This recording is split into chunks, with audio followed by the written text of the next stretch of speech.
Hello there, and you're very welcome to this week's episode of Mullooly Matters, the latest in our series on the European housing crisis, brought to you in association with Renew Europe. I'm your host, Eoghan McArdle, and this week you'll hear from two conversations I recently had at the multidisciplinary Housing Action Exchange, organised by Ciaran Mullooly MEP and Renew Europe in Galway, which brought together public and private practitioners, industry professionals and community voices for a frank, solution-based conversation about what must be done to tackle Ireland's current housing crisis. Later on, you will hear my interview with Coleman, the National Housing Programme Manager at the Irish Wheelchair Association. But firstly, Peter Cox is the founder and Managing Director of Carrig Conservation and a recognised authority on the conservation and retrofit of traditional housing. With many years' experience in stone conservation and historic building projects, his work has increasingly focused on improving the energy performance, durability and long-term sustainability of existing and historic homes. Peter has played a key role in shaping best practice for housing retrofit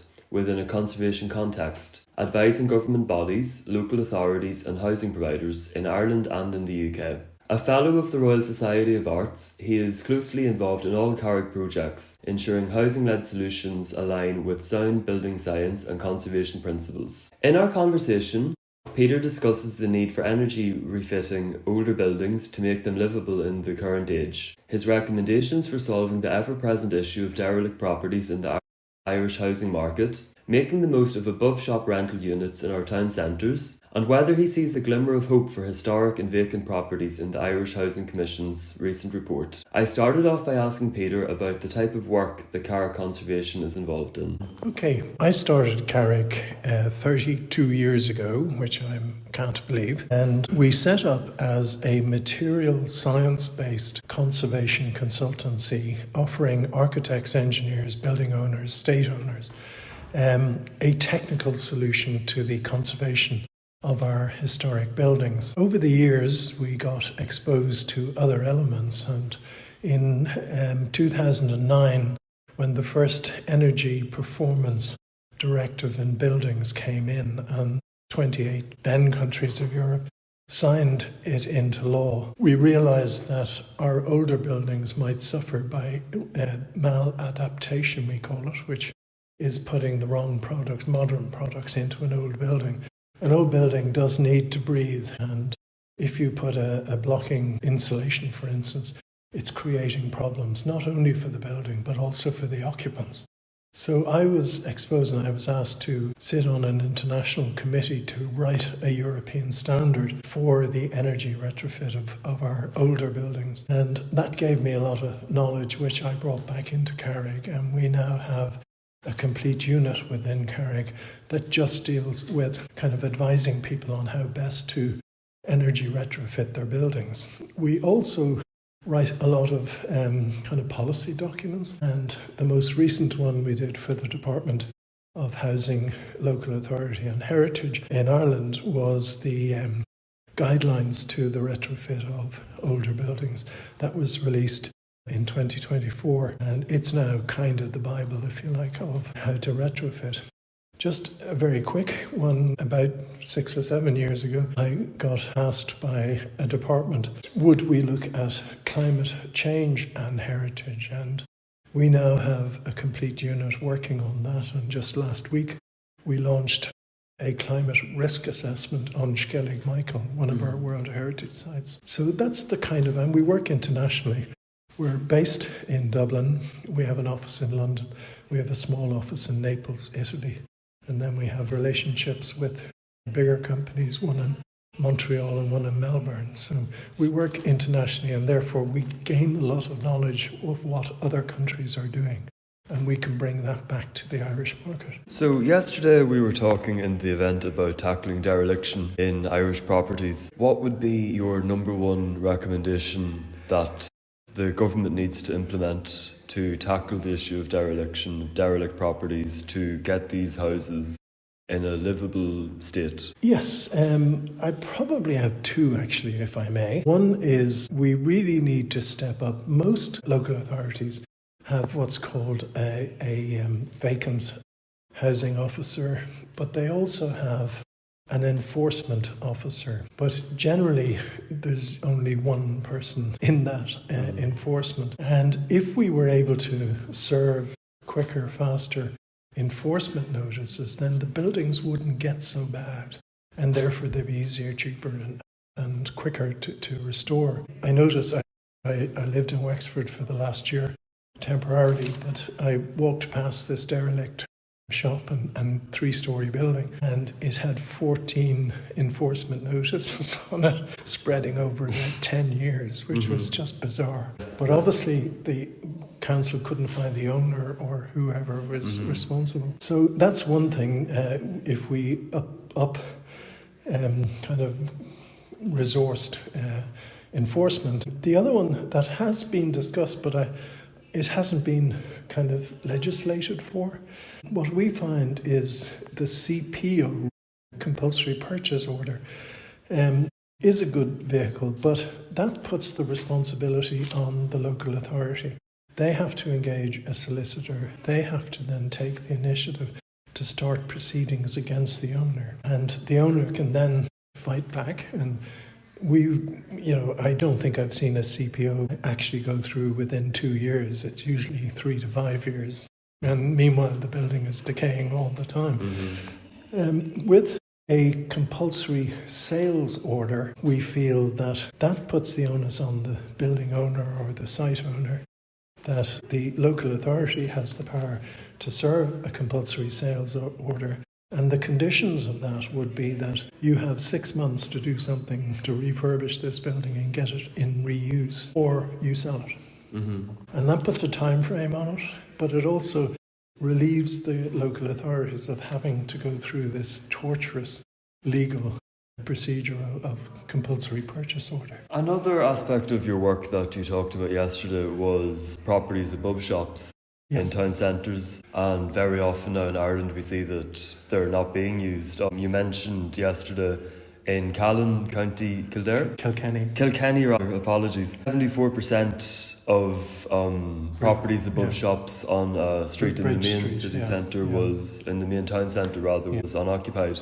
What's holding us back from using these properties? It's ownership, I suppose. And again, if we had the CSO, local authorities could serve that on these people. What we found with Callan was that a lot of the older generation had passed on and had left the buildings to their children, some cases siblings, and 2 of them might be in America and 2 of them might be in Australia and 2 of them might be in Galway, but they're not in Callan. Yes, yeah. And therefore they've no real interest in it. And often you find they can't agree amongst themselves to put it on the market.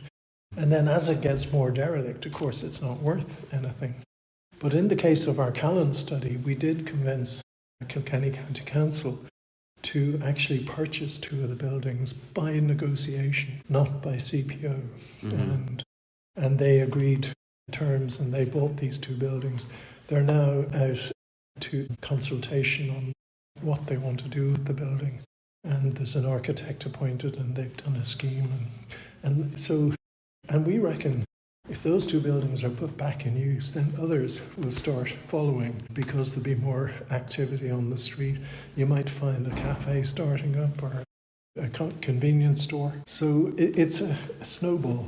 And do you find this is uniquely an Irish problem? No, it's the same. Historic England in the UK released a document about 2 years calling it the dereliction of our towns and villages. It's because a lot of our younger people are going to the major cities, urban districts to work, and therefore they don't want to live in small towns. But with the pressure on housing now, I think they'd be glad to live in Callan, County Kilkenny, or indeed any other. When we did the one in Callan, 5 other practices did similar studies on other small towns around Ireland. And then we sent all our reports to UCD Architects Department, and they actually wrote a synthesis of all the study. And what came out was that there is between 16 and 20% of derelict properties in our building stock, which is appalling. It is an appalling number.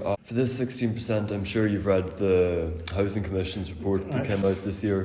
Does it give you a glimmer of hope? It's some hope, and to be honest, there is movement within the Irish Government Department of Housing are introducing kind of new grant schemes. CAI is trying to step up, that's the kind of vacant homes, but also a pilot scheme on retrofitting older buildings, and they're giving pretty generous grants, and we think that will also mobilise other people to do it. So we do think, but I think most people realise now that as a housing crisis or emergency, if we could convert 20% of our empty buildings, that's 20% off the housing list. And are the public aware of the supports available? No, I don't think so. So it's a communications problem as well? Yeah. And we hope Ciaran might kind of bang that drum. And well, surely there's something that the government can do as well to. Yeah, should be. Yeah. And is it because they don't have the resources to let this be known? That they don't realise the importance of derelict properties? No, I think they do. Well, certainly the Department of Housing does, and Heritage, because they're in the same department. And they're trying to do everything, and they do try to do press releases, but I think they're low on resources for following up. What we should be doing is events like this around the country, informing local communities, and then let them push from the bottom up instead of from the top down. It's been certainly a very interesting conversation about both dereliction and above shop properties as well. Peter Cox from Carrig Conversion, thank you very much. Pleasure, thank you. And many thanks to Peter Cox, founder and managing director of Carrig Conservation, for this interesting and timely conversation focusing on derelict housing units and above shop properties. Next up, I spoke with Jean Coleman, the National Housing Programme Manager at the Irish Wheelchair Association. After her intervention at the Renew Europe housing event, she shared her insights into the situation of people with disabilities when it comes to housing in Ireland, a topic which is regrettably not mentioned much in national conversations about the housing crisis, but remains a most important issue for the hundreds of thousands living with disabilities in Ireland. I began by asking Jean what the main challenges are for people with disabilities when accessing the Irish housing market today. In relation to housing, the biggest challenge facing people with disabilities would be affordability for people who are working. In terms of social housing, the length of time people are waiting for social housing, the biggest cohort of people on the social housing waiting list have disability as their main need. So people who are looking for wheelchair livable housing are waiting longer than everybody else. So in terms of housing, the fact that the current building regulations, Part M, allow for wheelchair visitable homes but not wheelchair livable homes. So that means that people with disabilities have to be able to enter a home, visit a home, but not live in it. So that is a huge crisis for people with disabilities, particularly for wheelchair users. So I would be encouraging that people would build more universal design homes which are easy to adapt. Wheelchair users, some can live in a universal design home, but people who have larger wheelchairs or power wheelchairs need universal design home plus guidelines. So I would encourage people to build, plan, design, build more of these homes in order to help the people with disabilities. In terms of the houses that are already there that people might live in, as you mentioned in your speech, more people acquire disabilities than are born with them. So it could very well be that anybody building a house now will never think that they're going to need wheelchair access. Is there any supports available from the government right now that will help you with adapting your house in this? What's the state of it? Obviously there are different grants available. Is it helpful? Is it in a good state? Yeah, just to be aware that 22% of people in the last census identified as having a disability. So that's more than 1 of 5 of us have a disability. The government have housing adaptation grants. They have three grants at the moment that are available. In fact, between 2014 and 2024, the government spent 934 million on housing adaptations. The difficulty is we're putting all this money into housing adaptations. And to make a house universal design, it only costs 10% more at the build stage if it's done at the design and build stage. So while the grants are there, they're really not fit for purpose. A lot of people who need those grants have acquired their disability and they need an accessible maybe bathroom, an accessible bedroom.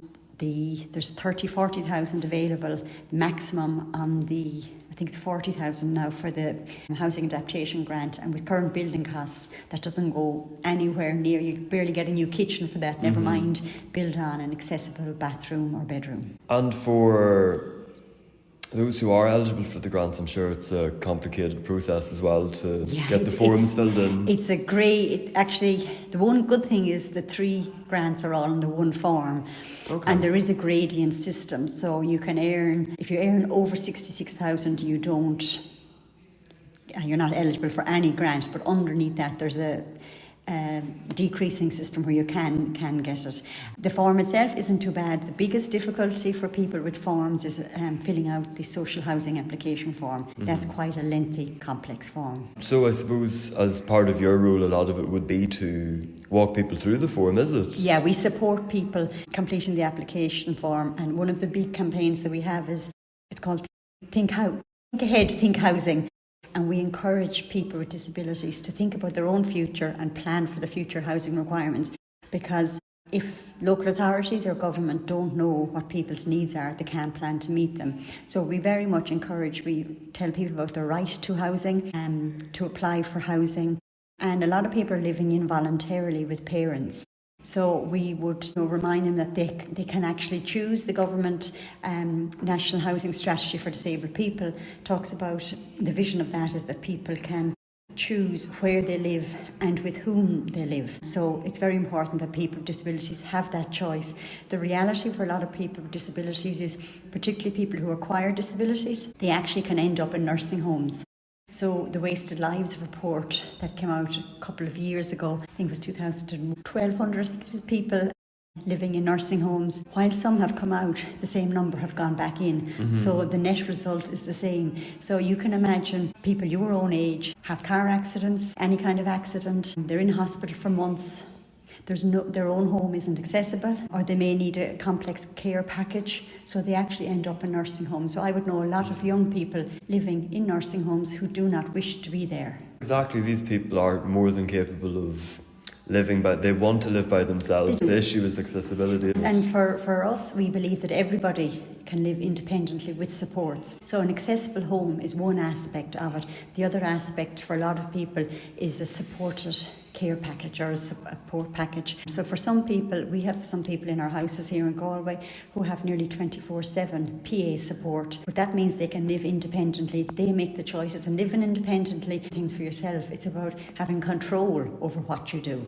And having a PA package that's HSE funded enables people to do that. Another aspect of your work that you mentioned, Jean, is homeless people with disabilities. Yeah, one in 4 people registered as homeless have a disability, and that's something I think that a lot of people aren't aware of. And even in terms of my own work, I had a woman in a woman's refuge with her son, but he had complex needs, and he also needed wheelchair accessible accommodation, waiting for accommodation. And then we also have a number of people who they have a notice to quit, but literally there's no place for them to go. So my advice to them has to be to overhold, to stay where they are, otherwise they do end up homeless. And then another issue with the homelessness is a lot of the hostels aren't wheelchair accessible as well as that. So do you find that homeless people with a disability, suppose you have the double issue of somebody being homeless, and then if somebody has a disability, that obviously does then leave them with special requirements, let's say, or special aspects to their living that needs to be adapted to. Do you find that it's either one or the other most of the time, that you're either on a homeless waiting list or you're treated as a person with a disability? The homeless, a report came out there from IRIC earlier this year, and the NDA, National Disability Authority, and they particularly looked at people with disabilities in homeless hostels. But many of them are, despite their having a disability, having to climb stairs, bunk beds. So the disability, I'm not sure, compounds the issue, I suppose. And going forward now, we saw the Housing Commission's report was just released this year, and we are going into 2026 now. What is your opinion on the state of housing at the moment in Ireland? Are you hopeful for the future? Are you pessimistic? Can you see a glimmer of hope for people with disabilities? I think the Housing Commission report has fantastic recommendations, and I think more of them need to be actioned. I think that was a great cross-section of experts without agendas looking at the problem at the moment in Ireland. Am I hopeful in terms of people with disabilities? It's hard to be hopeful in Ireland at the moment. The cost of disability is a huge issue alone for people with disabilities. And then in relation to housing, because the building regulations, Part M, only allow for wheelchair visitable housing, it's very hard to be hopeful. And I think the idea is that people could age in place, have homes that are accessible. I think it's a fairly basic thing if you have a disability to have a home that's accessible, that you can get into a bathroom and you can actually close the door. I've had a father ring me, wheelchair user, with 2 young teenage daughters, and he can't close the door in his bathrooms. It's hard to be hopeful. The only hope I have is I think there's some really good people working across the sector who are highly motivated and really want to make a difference. A bit like the group of people here today, I think you would be hopeful after days like this. And people with disabilities have more visibility now than they did 5 years, 10 years ago. Would you say that's right as well? Is it improving? It's improving, but there's lots of people with disabilities who live in rural communities, who have no access to transport, who aren't seen. Lots of people with disabilities who are not in employment. So we don't see. I think the visibility has increased, but nothing the way that it should. Very interesting indeed, and many things to consider as well as we're looking towards the recommendations of the housing report, as Ciaran Mullooly is looking towards his committee's report as well. It's very important to consider the role of people with disabilities in the housing crisis. Jean Coleman of the Irish Wheelchair Association, thank you very much.